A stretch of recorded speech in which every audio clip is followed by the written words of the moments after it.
ഞാൻ ആക്ച്വലി വളരെ കോൺഫിഡന്റ് ആയിട്ട് പറയായിരുന്നു എന്റെ അത്ര വട്ടുള്ള വേറെ ആരുമില്ലെന്ന്.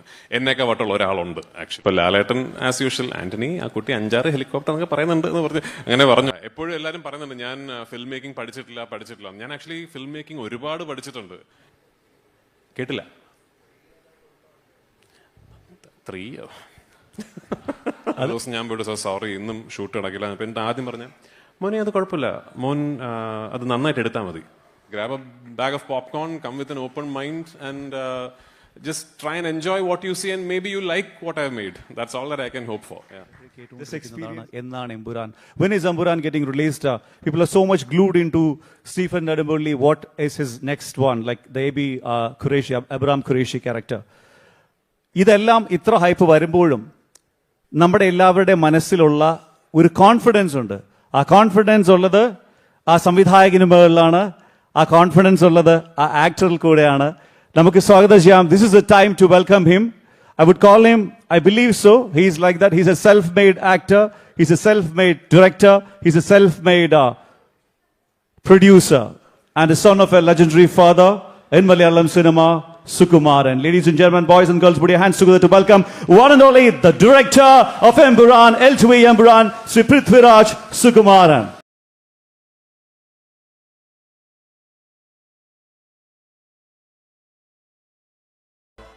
നമസ്കാരം. ഈ സംവിധായകന്റെ മുകളിൽ വിശ്വാസം എന്നൊക്കെ പറയുമ്പോൾ എനിക്ക് ആക്ച്വലി ഭയങ്കര പേടിയാണ്. കാരണം ദ ഫാക്ടേഴ്സ് ഞാൻ ഇപ്പോഴും എൻ്റെ 3ാമത്തെ സിനിമ മാത്രം ചെയ്യുന്ന ഒരു I'm just a filmmaker still trying to find my craft.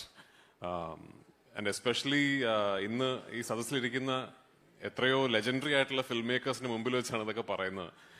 എപ്പോഴും എല്ലാവരും പറയുന്നുണ്ട് ഞാൻ ഫിലിം മേക്കിംഗ് പഠിച്ചിട്ടില്ല. ഞാൻ ആക്ച്വലി ഫിലിം മേക്കിംഗ് ഒരുപാട് പഠിച്ചിട്ടുണ്ട്. ഞാൻ ഈ ഇരിക്കുന്ന സംവിധായകരുടെ കൂടെ ഒക്കെ വർക്ക് ചെയ്യുമ്പോൾ ഞാൻ ഫിലിം മേക്കിംഗ് പഠിച്ചതാണ്.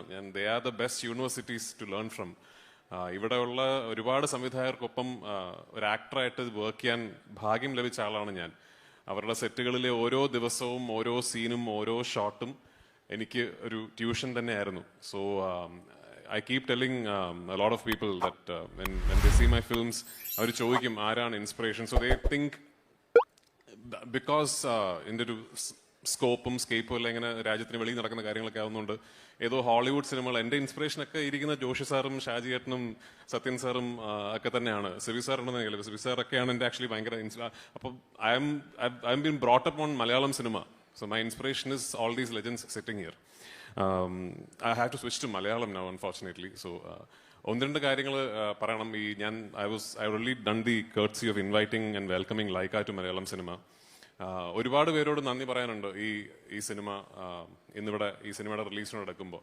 So I have to start with my family, Supriya and my daughter.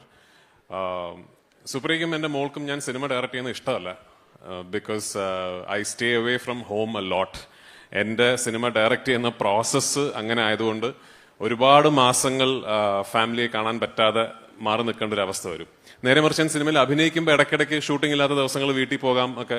അപ്പം മോൾക്കൊക്കെ എന്നോട് ചോദിക്കും ഡയറക്ഷൻ ആണോ അടുത്ത അഭിനയമാണോ എന്ന്. ബിക്കോസ് ഷീ തിങ്സ് ഡയറക്ഷൻ ആണെങ്കിൽ അയ്യോ ദേ വീണ്ടും പോയി എന്നുള്ളത്. So thank you for putting up with the absence. Thank you for dealing with an absentee father and husband. പിന്നെ എടുത്തു പറയേണ്ട ഒരാളുണ്ട്, എൻ്റെ സുഹൃത്ത്, my brother, my producer Antony Perumbavoor. നമ്മൾ ഈ സിനിമയെക്കുറിച്ച് നമ്മളിങ്ങനെ സ്വപ്നം കാണുമ്പോൾ കുറച്ച് എനിക്ക് തോന്നുന്നു വലിയ സ്വപ്നങ്ങളൊക്കെ കാണുന്ന ആൾക്കാർ കുറച്ച് എക്സെൻട്രിസിറ്റി ഉള്ള ആൾക്കാരാണ്, കുറച്ച് വട്ടുള്ള ആൾക്കാരാണെന്ന് തോന്നുന്നു. അപ്പം ഞാൻ ആക്ച്വലി വളരെ കോൺഫിഡൻ്റ് ആയിട്ട് പറയായിരുന്നു എൻ്റെ അത്ര വട്ടുള്ള വേറെ ആരുമില്ലെന്ന്. എന്നെയൊക്കെ വട്ടുള്ള ഒരാളുണ്ട് ആക്ച്വലി. അതാണ് ശ്രീ ആന്റണി പെരുമ്പാവൂർ. ഞാൻ ഈ സിനിമ എനിക്ക് തോന്നുന്നത് ആദ്യം ഇതിന്റെ ഐഡിയ പറയുന്നത് മുതൽ ഇത് ഏറ്റവും കൂടുതൽ ഇത് മനസ്സിലാകുന്ന ആള് എന്നെ സംബന്ധിച്ചിടത്തോളം ആന്റണി പെരുമ്പാവൂറാണ്. ഞാൻ എൻ്റെ ഒരു ഷൂട്ട് സ്ക്രിപ്റ്റ്, മുരളി ഒരു സ്ക്രിപ്റ്റ് എഴുതി കഴിഞ്ഞാൽ ഞാനും മുരളിയും കൂടെ ഒരു മൽപ്പിടുത്തമുണ്ട് കുറച്ച് നാളത്തേക്ക്. അത് കഴിഞ്ഞ് when both of us are mutually on a same place, അപ്പോഴാണ് ഞാൻ എൻ്റെ നിർമ്മാതാവിനോടും എൻ്റെ മെയിൻ ലീഡ് സ്റ്റാറിനോടും സ്ക്രിപ്റ്റ് പറഞ്ഞ് കേൾപ്പിക്കുന്നത്. അപ്പൊ ഞാൻ ഈ എമ്പുരാന്റെ സ്ക്രിപ്റ്റ് ഞാൻ ദുബായിലെ ആശീർവാദിന്റെ ഓഫീസിൽ പോയി അവിടെ വെച്ചിട്ടാണ് ഞാൻ ആദ്യമായിട്ട് ലാൽ സാറിനോടും ആന്റണിയോടും നറേറ്റ് ചെയ്യുന്നത്. ഇപ്പൊ ലാലേട്ടൻ ആസ് യൂഷ്വൽ, ആന്റണി ആ കുട്ടി 5-6 ഹെലികോപ്റ്റർ എന്നൊക്കെ പറയുന്നുണ്ട് എന്ന് പറഞ്ഞ് അങ്ങനെ പറഞ്ഞുള്ളൂ. പക്ഷെ ഈ അന്നത്തെ നറേഷനിൽ മൂപ്പർക്ക് മനസ്സിലായതാണ് ഈ സിനിമ. പിന്നെ ഇടയ്ക്കിടയ്ക്ക് ഇങ്ങനെ എന്നെ ബാക്കി വന്നിരുന്ന് പറയും, അണ്ണ ഇതെങ്ങോട്ടാണ് ഈ പോക്ക് ഒക്കെ ചോദിക്കുമെങ്കിലും ഞാൻ എപ്പോഴും പറയും, എൻ്റെ അസോസിയേറ്റ് ഡയറക്ടറെ പോലെ, എൻ്റെ ചീഫ് ടെക്നീഷ്യൻസിനെ പോലെ തന്നെ എൻ്റെ സിനിമ മനസ്സിലാക്കി കൂടെ നിൽക്കുന്ന ഒരു പ്രൊഡ്യൂസർ എനിക്കുണ്ട് എന്നുള്ളതാണ് എൻ്റെ ഏറ്റവും വലിയ ശക്തി. അപ്പോൾ താങ്ക് യു എന്നെ സഹായിച്ചതിന്. നമുക്ക് ഈ സിനിമ കഴിഞ്ഞിട്ട് ഇനി ഒരു വലിയ പടമൊക്കെ ചെയ്യണം കേട്ടോ. അടുത്തത് ഓഫ്കോഴ്സ് ഞാൻ എങ്ങനെ താങ്ക്സ് പറയണം എനിക്ക് അറിയില്ല. ലാൽ സാറിനോട്, ഞാൻ ഇപ്പൊ ലാലേട്ടനെ വിളിക്കാം, ലാലേട്ടനോടാണ് ആക്ച്വലി. കാരണം this whole thing would not have been possible if not for him. ഇതിപ്പോ ഈ പറയുമ്പോൾ ഭയങ്കര ഈ ഡയറക്ടർ വന്നിട്ട് സിനിമയിലെ സ്റ്റാറിനെ കുറിച്ച് പറയുന്ന ഒരു ക്ലീഷേ സ്റ്റേറ്റ്മെന്റ് ആയിട്ട് തോന്നും. I know there is A bit of A cliché in it. പക്ഷെ ഞാൻ ലൂസിഫർ ചെയ്യുമ്പോൾ ദർ ഇസ് അബ്സല്യൂട്ട്ലി നോ, അത് ഒരു ഗ്യാരണ്ടി ഇല്ലല്ലോ. എനിക്ക് സിനിമ എടുക്കാൻ അറിയോ, എന്നെ കൊണ്ട് ഇത് പറ്റുമോ എന്നൊന്നും ഒരു ഗ്യാരണ്ടി ഇല്ല. അപ്പൊ ഒന്ന് എന്റെ പ്രൊഡ്യൂസർ ഒരു ഭയങ്കര വലിയ ഒരു പണ്ട് എടുത്തു, ദാറ്റ് ഓക്കെ ഇയാൾ കഥ പറയുന്ന രീതിയൊക്കെ വെച്ചിട്ട് ഇയാൾക്ക് സിനിമ ചെയ്യാൻ പറ്റുമായിരിക്കും എന്ന് പറഞ്ഞിട്ട്.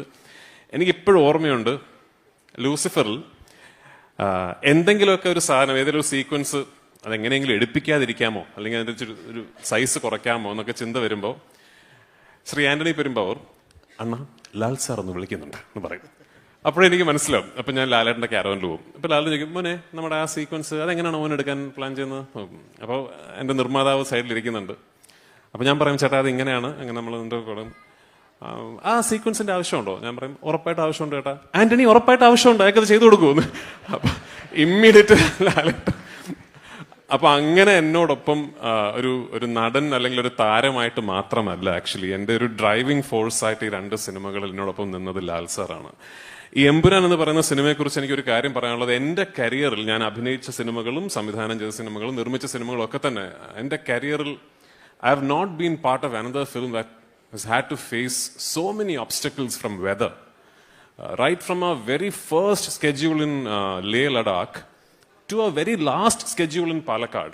And in between this, we pretty much traveled around the world. Every country, every place, we had run-ins with weather. But what happens is obviously a lot of money goes waste. പൈസ ഒരുപാട് ചെലവാകും, നമ്മൾ shooting ഇല്ലാതെ വലിയൊരു crew വെറുതെ ഇരിക്കുന്നു. And a lot of time goes waste.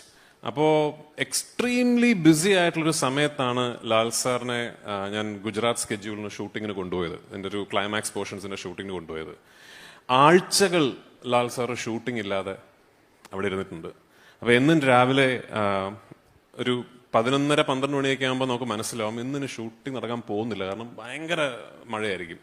ഇപ്പൊ ഞാൻ ലാൽ സാറിന്റെ റൂമിലേക്ക് ചെല്ലുന്ന ഇത് പറയാനാണ്, സാർ ഇന്നും ഷൂട്ടിംഗ് നടക്കില്ല, അപ്പൊ ഇന്ന് വർക്ക് ഉണ്ടാവില്ല. അപ്പൊ ഓരോ ദിവസം കഴിയുമ്പോഴും എനിക്കിങ്ങനെ ഉള്ളില് ഇത് ഓക്കെ, ഞാനിപ്പോ എന്തായാലും ഈ സിനിമയുടെ സംവിധായകൻ ഇത് തീർക്കാൻ വേണ്ടി നിൽക്കുന്നു, അദ്ദേഹം വേറെ ഒരുപാട് കാര്യങ്ങളുടെ ഇടയിൽ നിന്നാണല്ലോ വന്നത്. അതിന്റെ ഒരു 5-ാമത്തെ 6-ാമത്തെ ദിവസം കഴിഞ്ഞപ്പോൾ I will never forget this. ഒരു ദിവസം ഞാൻ പോയിട്ട്, സാർ സോറി ഇന്നും ഷൂട്ട് നടക്കില്ല. അപ്പൊ എന്റെ ആദ്യം പറഞ്ഞ, മോനെ അത് കുഴപ്പമില്ല, മോൻ അത് നന്നായിട്ട് എടുത്താൽ മതി എന്ന് പറഞ്ഞു. അപ്പൊ ഞാൻ അതൊന്നും ഒരിക്കലും മറക്കില്ല. It is not just a big memory for me as a filmmaker. It is a lesson for me as an actor. So thank you, Lalata, for being who you are. Lalata illengil, without you, I don't know if any of this will happen. I don't know if I'll be a director ആകുമായിരുന്നു എന്ന് എനിക്ക് അറിയില്ല. കാരണം I keep saying I was an accidental director. Murli, my brother, വളരെ പെട്ടെന്നൊരു ദിവസം ഇങ്ങനൊരു വിഷയം പറഞ്ഞത് ഡയറക്ട് ചെയ്യുന്നു എന്ന് ചോദിക്കുന്നു. ഞാനത് ചെയ്യാമെന്ന് പറയുന്നു. അപ്പൊ തന്നെ അത് ആന്റണി പെരുമ്പാറിനോടും ലാൽ സാറിനോടും പിച്ച് ചെയ്യുന്നു. ലാൽ സാർ അത് നമ്മൾ ചെയ്യുന്നു എന്ന് പറഞ്ഞു. അങ്ങനെയാണ് ഞാൻ ഡയറക്ടർ ആയത്. So I completely owe my directorial career actually to Lal sir, Antony and Murali. And coming to Murali, he's a reason that I'm doing this now. Because ഞാൻ ലൂസിഫർ എന്ന് പറഞ്ഞ സിനിമ ഡയറക്റ്റ് ചെയ്യാൻ വേണ്ടി മുരളിയെ കണ്ട ഒരാളല്ല. നമ്മൾ മറ്റൊരു സിനിമയിൽ ഒരുമിച്ച് അഭിനയിച്ചുകൊണ്ടിരിക്കുമ്പോൾ വളരെ ആക്സിഡന്റൽ ആയിട്ട് സംഭവിക്കുന്നതാണ് ലൂസിഫർ എന്ന് പറഞ്ഞ സിനിമ. ആൻഡ് ലൂസിഫർ ഞങ്ങൾ ഡിസ്കസ് ചെയ്ത് തുടങ്ങുമ്പോൾ തന്നെ വി ന്യൂ ദാറ്റ് ഒരു സിനിമയിൽ പറഞ്ഞു തീർക്കാൻ പറ്റുന്ന കഥയല്ല. അന്ന് ആക്ച്വലി ഈ പാർട്ട് 1 പാർട്ട് 2 ഒന്നും അങ്ങനെ വലിയ ഫാഷനബിൾ അല്ല. നമ്മളൊരു സിനിമയുടെ 3-ാം ഭാഗം അല്ലെങ്കിൽ 2-ാം ഭാഗം എന്നൊക്കെ പറഞ്ഞാൽ അങ്ങനെ ആൾക്കാർ കുറച്ചെങ്കിലും ഒന്ന് നെറ്റി ചുളിക്കുന്ന ഒരു കാലമായിരുന്നു. അപ്പൊ ഒബ്വിയസ്ലി അന്ന് പാർട്ട് 1 ചെയ്യുമ്പോൾ വി ഡിസൈഡഡ് നമ്മൾ ഇതിന്റെ പാർട്ട് 2-നെ കുറിച്ചൊന്നും ഇപ്പൊ പറയരുത്, കാരണം പാർട്ട് 1 ഓടിയിട്ടില്ലേ കാര്യമുള്ളൂ. ഇപ്പൊ എന്നിട്ട് പറഞ്ഞാൽ പോരെ. Why I'm coming here is part 1 എന്ത് സംഭവിച്ചു പാർട്ട് 1 എന്നുള്ളത് കൊണ്ടാണ് ഇന്ന് നമ്മൾ ഇവിടെ നിൽക്കുന്നത്. So Murali and I as co creators actually അവസാനമായി ഒരു വലിയ താങ്ക്സ് പറയേണ്ടത് സിനിമാ പ്രേക്ഷകരോടാണ്. കാരണം അവർ ലൂസിഫർ പാർട്ട് 1 തന്ന ആ മഹാവിജയമാണ് എമ്പുരാൻ എന്ന സിനിമ ഉണ്ടാകാനുള്ള ഏറ്റവും വലിയ കാരണം. If not for that this film would not have happened. And thank you so much. ഞാൻ ഒരു വളരെ ആംബീഷ്യസ് ഒരു ഫിലിമാണ് എമ്പുരാൻ. അതിന് എന്നോടൊപ്പം നിന്ന് ഒരുപാട് പേരുണ്ട്. നേരത്തെ എൻ്റെ 4 ചീഫ് ടെക്നീഷ്യൻസ് നിങ്ങൾ സ്റ്റേജിൽ പരിചയപ്പെട്ടു.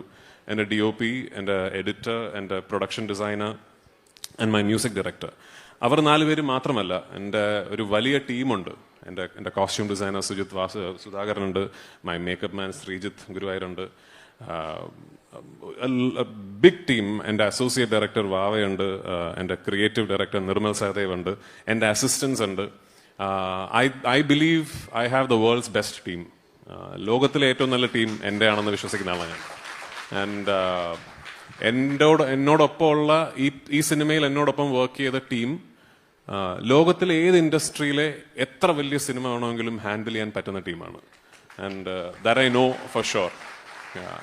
അപ്പോൾ ആ ടീമിനോട് എനിക്കൊരു നന്ദി പറയണം. കാരണം എനിക്ക് പറ്റിയ തെറ്റുകൾ ചൂണ്ടിക്കാണിച്ചതിന്, എന്നോടൊപ്പം നിന്നതിന്, എൻ്റെ ദേഷ്യവും ഒക്കെ ഹാൻഡിൽ ചെയ്തതിന്, എൻ്റെ വിഷനെ ഗൈഡ് ചെയ്തതിന്, എങ്ങനെ ഓരോ സീനും എടുക്കുമ്പോൾ ഓരോ കാര്യങ്ങൾ എന്നെ ഓർമ്മിപ്പിച്ചതിന്, ഇപ്പോൾ പോസ്റ്റ് പ്രൊഡക്ഷൻ നടന്നുകൊണ്ടിരിക്കുമ്പോഴും എന്നോടൊപ്പം നിന്ന് എൻ്റെ വിഷനെ ഇങ്ങനെ ഗൈഡ് ചെയ്ത് നമ്മളെല്ലാവരും ഒരുമിച്ച് സ്വപ്നം കണ്ട ആ സിനിമയുടെ ഒരു അന്തിമ രൂപത്തിലേക്ക് എത്തിക്കാൻ എന്നോടൊപ്പം നിൽക്കുന്ന എൻ്റെ ഒരു വലിയ ടീമുണ്ട്. From my associate director, from my chief technicians to the production boy who worked in this film. Everyone is equally deserving of ownership of this film. എല്ലാവരുടെയും പേര് ഞാൻ പറയുന്നില്ല. കേട്ടില്ല? 3 അത് പ്രൊഡ്യൂസറിനെ ഡയറക്ട്ലി ചോദിക്കാണ്. 3 ഒരു നിങ്ങളുടെ ഒരു റിക്വസ്റ്റ് എന്താണ്, അതിനെ പറ്റിയുള്ള എന്തെങ്കിലും ഒരു അപ്ഡേറ്റ് പൃഥ്വിരാജ് ഇവിടെ? അതെ, അല്ല അത് ഞാൻ പറഞ്ഞില്ല. അപ്പൊ ഈ പാർട്ട് 2 ഒരു വലിയ വിജയമാവട്ടെ. നമുക്ക് 3 ഇതുപോലെയല്ല, കുറച്ച് വലിയ പടമാണ്. അപ്പോ അത് ഇതിനൊരു വലിയ മഹാവിജയം പ്രേക്ഷകർ സമ്മാനിച്ചാലാണ് 3 സംഭവിക്കുക. പിന്നെ ചെയ്യാതിരിക്കാൻ പറ്റില്ലല്ലോ, കഥ തീരണ്ടേ. നമ്മൾ ഇപ്പോ പാർട്ട് 1 നമ്മൾ കൊണ്ട് തീർത്തത് വേണമെങ്കിൽ പാർട്ട് 2 ഇല്ലാതിരിക്കാം എന്നൊരു രീതിയിലാണല്ലോ. എനിക്ക് ഒരു കാര്യം പറയാൻ പറ്റുമെന്ന് എനിക്ക് തോന്നുന്നു, പാർട്ട് 2 തീരുമ്പോൾ പാർട്ട് 3 ഇല്ലെങ്കിൽ കഥ ഫുൾ ആകില്ല എന്ന വ്യക്തമായ ഒരു പോയിന്റിലാണ്. അപ്പോ സോ അത് ഐ ഹാവ് ടു സേ. കാരണം ഈ സിനിമ തീരുന്ന ഒരു പോയിന്റിൽ അയ്യോ ഇതിന്റെ കഥ ബാക്കി ഇനി അറിയണമല്ലോ എന്നൊരു പോയിന്റിലാണ് ഈ സിനിമ തീരുന്നത്. അപ്പൊ അത് പാർട്ട് 3 ചെയ്യാൻ പറ്റട്ടെ, അതിന് പ്രേക്ഷകർ നമുക്കൊപ്പം നിൽക്കട്ടെ. അതെ, നിൽക്കട്ടെ. Anyway, thank you so much all of you. Thank you Magal sir for all your kind words. And once again, it's great to have you be part of this really special evening. And yeah, there's a lot of work to be done before 27th of March. We are all working day and night. We hope we are able to deliver a product, a piece of cinema that is worthy of your love and your adoration. And yeah, see you all in theaters on the 27th of March. Thank you. അതിന് മുന്നോടിയായിട്ട് വേറൊരു കാര്യം കൂടെ പെട്ടെന്ന് ചോദിക്കാന്ന് വെച്ചാൽ, ഇത് like ഒരു genuine ആയിട്ട് ചോദിക്കുകയാണ് രാജു. കാര്യം വേറെ ഒന്നുമല്ല, ലൈക്ക് എംബ്രാനെ കുറിച്ച്, ലൂസിഫിനെ കുറിച്ചൊക്കെ ഓരോരുത്തർക്ക് ഓരോരുത്തരുടെ ഇൻഹിബിഷൻസ് എല്ലാം ഉണ്ടാവും. പക്ഷേ എങ്കിലും ജെന്യുവൻ ആയിട്ട് like all these kind of like ചെറിയ പടം വലിയ പടം എന്തെല്ലാം മാറ്റിയിട്ട് ഡയറക്ടറുടെ POVയിൽ നിന്ന് എമ്പുരാൻ കാണാൻ വരുന്ന പ്രേക്ഷകരോട് പൃഥ്വിരാജ് സുകുമാരന് ജെന്യുവൻലി പറയാനുള്ള എന്താണ്? ലൈക്ക് എനിക്കൊന്നും പറയാനില്ല ആക്ച്വലി. ദ ഫാക്ട് ഇസ്, ഞാൻ ഇവിടെ നിന്ന് എന്റെ സിനിമ ഇതാണ് അതാണ് എന്ന് പറഞ്ഞിട്ട് ഒരു കാര്യമില്ല. നാളെ പ്രേക്ഷകർ തിയേറ്ററിൽ പോയി കണ്ടിട്ട് അവർക്കിത് എന്ത് തരം സിനിമയാണെന്ന് തോന്നുന്നോ അതാണ് ഈ cinema. You know, once I make a film and I put it in front of the audience, they own the film. I no longer own the film. The audience, what the film communicates to the audience, and finally what the audience thinks the film is, that is what the film is. അല്ലാതെ ഞാൻ റിലീസിന് ശേഷമോ റിലീസിന് മുൻപോ സത്യത്തിൽ എൻ്റെ cinema ഇതാണ്, എൻ്റെ cinema കൊണ്ട് ഞാൻ ഉദ്ദേശിച്ചത് ഇതാണെന്ന് പറഞ്ഞിട്ട് there is no point. So I hope Murali എഴുതിയ, ഞാൻ കൺസീവ് ചെയ്ത സിനിമ ഞങ്ങൾ ഉദ്ദേശിച്ച അർത്ഥത്തിൽ, ഞങ്ങൾ ഉദ്ദേശിച്ച ഡയമെൻഷൻസിൽ പ്രേക്ഷകരിലേക്ക് എത്തും എന്നുള്ള പ്രതീക്ഷ എനിക്കുള്ളൂ. അല്ലാതെ എനിക്ക് വേറെ ഒന്നും പറയാനില്ല. ഐ സ്റ്റിൽ മെയിൻറ്റെയിൻ ഇതൊരു സാധാരണ ഒരു മെയിൻ സ്ട്രീം പടമാണ്. അല്ലാതെ അതിന് വേറെ അല്ലാതെ വേറെ ഒന്നും ഇതിലില്ല ഈ സിനിമ. രണ്ടും സ്റ്റാൻഡ് അലോൺ ആണെന്ന് മുരളിച്ചേട്ടൻ പറഞ്ഞുകൊണ്ട് സ്റ്റീഫൻ നെടുമ്പള്ളിയെ കണ്ട ആ ഒരു ആവേശത്തിൽ ലൂസിഫർ കഴിഞ്ഞിട്ട് വരുന്ന എമ്പുരാന് എബ്രാം ഖുറേഷിയിലേക്ക് വരുമ്പോൾ do they need to come? ഒന്നുമില്ല, just they can come free and watch. Just come open minded. ഞാൻ എവറിത്തിങ്, ഇപ്പൊ നിങ്ങൾ ഇന്ന് കണ്ട ടീസർ ആണെങ്കിലും ഇതിന്റെ പോസ്റ്റേഴ്സ് ഒക്കെ ആണെങ്കിലും I try and stay as honest as possible. നിങ്ങൾ സിനിമയിൽ കാണാത്തതൊന്നും ടീസറിലോ പോസ്റ്ററിലോ ഒന്നും അങ്ങനെ ഞാൻ കാണിക്കാറില്ല. മേ ബി ഐ ഹാവ്, ഇപ്പൊ നിങ്ങൾ ഈ കണ്ട ടീസറിൽ ഒരു 3-4 ഷോട്ട് ഉണ്ടാവും ഈ ഒരു ടീസറിന് വേണ്ടി ഷൂട്ട് ചെയ്തത്. ലൈക്ക് സേ ഫോർ എക്സാമ്പിൾ ഒരു പെർട്ടിക്കുലർ ലൊക്കേഷൻ അകത്ത് ഒറിജിനലി സിനിമയിൽ നടക്കുന്ന സീക്വൻസ് എനിക്ക് സിനിമയിൽ ടീസറിൽ അല്ലെങ്കിൽ ട്രെയിലറിൽ കാണിക്കണ്ട എന്നുണ്ടെങ്കിൽ I would have shot something in that location just for the promo. But the overall premise and the mood is very honest. നിങ്ങൾ ഇതൊക്കെ തന്നെയാണ് സിനിമയിലും കാണാൻ പോകുന്നത്. ഓഫ് കോഴ്സ് ഇതിൽ കാണിക്കാത്ത കുറെ കാര്യങ്ങൾ സിനിമയിലുണ്ട്. പക്ഷെ come with an open mind. എപ്പോഴും ഏത് സിനിമയാണെങ്കിലും, അത് എമ്പുരാൻ എന്നല്ല, ഏത് സിനിമയാണെങ്കിലും your best viewing experience would be when you walk into a cinema hall, not preempting what you're going to see. Just grab a bag of popcorn, come with an open mind, and just try and enjoy what you see, and maybe you like what I've made. That's all that I can hope for. Yeah. Just experience Empuran. Yeah, I mean, not just Empuran, any film. ഏത് പടമാണല്ലോ അങ്ങനല്ലേ കണ്ട്.